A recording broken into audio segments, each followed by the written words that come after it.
আব্দুর রহমান। আবু হুরায়রা রাদিয়াল্লাহু তাআলা আনহুর আসল নাম কি? সবাই বলতে হবে। আব্দুর রহমান।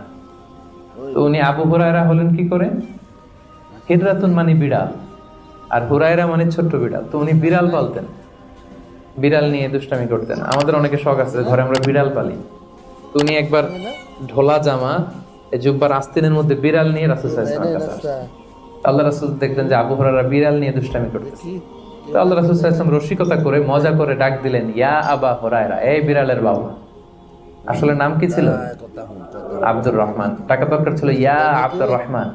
এটা না ডেকে রাসূল সাল্লাল্লাহু আলাইহি ওয়াসাল্লাম মজা করে বললেন, ইয়া আবা হুরায়রা, হে বিড়ালের বাবা।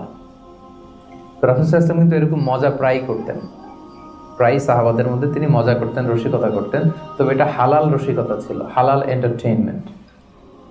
রাসূল সাল্লাল্লাহু আলাইহি ওয়াসাল্লাম একটু রসিকতা করে বললেন, ইয়া আবা হুরায়রা।